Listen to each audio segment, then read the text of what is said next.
Jesus Cristo, nosso Senhor e Salvador e Redentor, o Cordeiro de Deus, aquele que pagou um alto preço por cada pecador nessa terra. Ele veio aqui e se manifestou na carne, é o Verbo encarnado, morreu e ressuscitou no terceiro dia, mas ao morrer nos levou a morrer com ele naquela cruz, porque ele nos atraiu no seu corpo e nos identificou.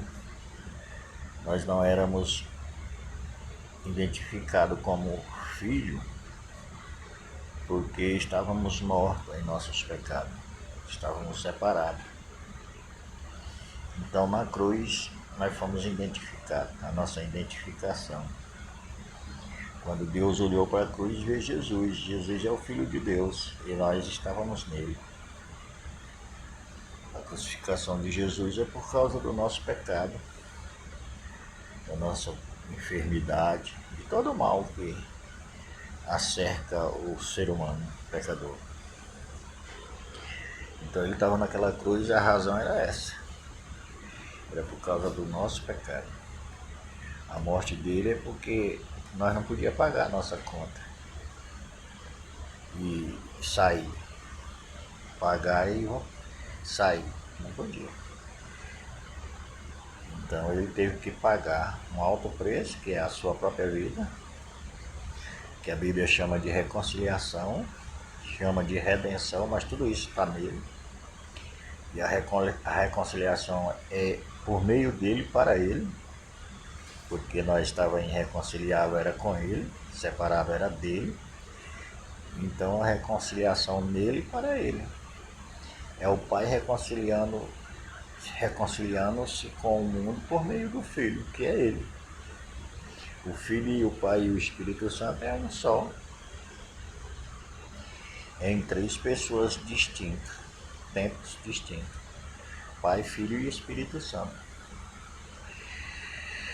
Então, a nossa dívida era impagável por nós mesmos. Nós não tínhamos condição de pagar. Então, Jesus Cristo pagou. Agora está paga a nossa conta. Precisamos andar em Cristo. Precisamos andar no caminho, porque Ele é o caminho, a verdade e a vida, a paz e a porta. Ele é o bom pastor. E o bom pastor dá a vida pelas ovelhas. Está falando dele esse texto. Que ele deu a sua vida por nós. Sendo nós ainda pecadores, como diz Paulo aos Efésios. Que nós ainda éramos pecadores quando Jesus fez esse ato de maravilha, de misericórdia, de graça e de bondade incomparável, amor incondicional para conosco. Não foi uma posição que nós atingimos para alcançar o amor incondicional de Deus, não. A condição que nós estávamos é essa, de pecador, caído e destituído da glória de Deus, como Paulo escreve aos Romanos dizendo isso, que todos estão destituídos da glória de Deus. Precisa renascer. Todos precisam renascer. E não foi só Paulo que disse isso. Também João, também Pedro disse que é necessário um novo nascimento. João 3,3. E Pedro diz que nós somos regenerados pela palavra. 1 Pedro 1,23. E o Paulo fala isso lá em Romanos 6,6 e 6,7. E também para os Gálatas, capítulo 2, no verso 20 e no 19. Então, é necessário o novo nascimento, porque com a natureza que nascemos não podemos entrar no reino de Deus, nem conhecer a Deus podemos, porque o pecador é quem desfruta desse amor, porque é ele que se achega a Jesus, é ele que busca e é ele que vai encontrar. Mas na realidade é quem buscar, pode ser ricos e pobres, negros e brancos. Qualquer pessoa hoje pode alcançar. a misericórdia. Agora, há uma confusão que as pessoas têm feito, é que querem estar no pecado e ter comunhão com Deus, mas a Bíblia não abre esse leque. Ela diz que o pecado é removido para que haja essa comunhão. Então eu preciso conhecer a verdade. Por isso que o João, no capítulo 8, no verso, a partir do verso 1 do capítulo 8, você vai encontrar isso, que diz que se você conhecer a verdade vai libertar você. E a verdade você vai ver que é a palavra, e a palavra é uma pessoa. É o Filho de Deus, Jesus Cristo.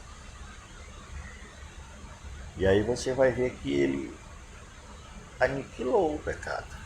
Ele eliminou. E por que muitas pessoas estão no pecado? Porque desconhecem isso, ignoram isso, não querem se submeter à redenção que está em Cristo Jesus, não querem se render ao Evangelho, não querem. E ignoram o Evangelho de Jesus para darem vazão aos seus instintos e à sua natureza caída e depravada, ignorando, porque para que a natureza depravada prospere e cresça e mantenha a pessoa ignorante, arrogante, presunçosa a respeito dessa coisa, você precisa ignorar o Evangelho de Jesus.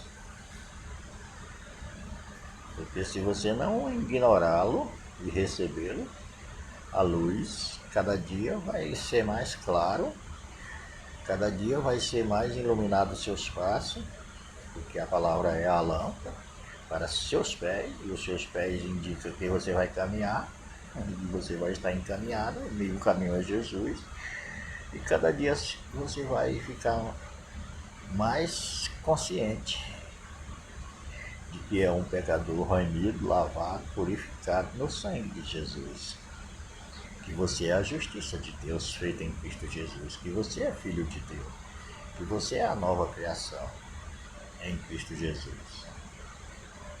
Cada dia.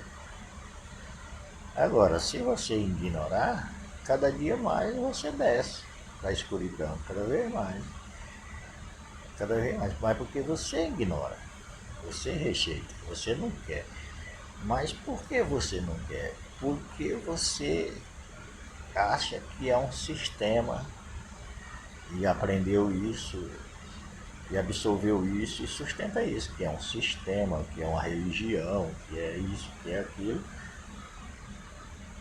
e tirou o seu prazer, tira a sua possibilidade de viver do jeito que você quer, de viver a sua vida, que a vida é sua, que você não tem que dar satisfação para ninguém, que você é absoluto, que é assim, por aí. E essas coisas crescem dentro de você, porque essas coisas são fortaleza. Crescem a ponto de, para derrubá-las, é preciso se entregar ao Evangelho. Totalmente, precisa depender do Evangelho, crendo no Evangelho, para que essa fortaleza caia por terra e você veja quem você é. Um pecador perdido, e que Jesus empenhou a sua vida por você, e lavou você e purificou você. Na hora que você vê isso, você sairá das forças, do poder das forças malignas. No dia em que você vê isso, mas você não vai ver isso sem querer enxergar, sem olhar, sem levantar os seus olhos. Você não vai querer. De jeito nenhum, porque você está envolvido nessa trama de prazer, de custo, de vida sua, que você aprendeu no dia a dia, que é assim. Mas não dá para ter comunhão com Deus você no pecado, eu no pecado, qualquer pessoa no pecado, na prática do pecado, ter comunhão com a luz, se o pecado é treva. Como haveria tal comunhão? Não, um tem que sair. Se a luz chega, as trevas têm que sair. Se as trevas estão, tem que haver luz nas trevas para que as trevas desapareçam, senão não haverá luz.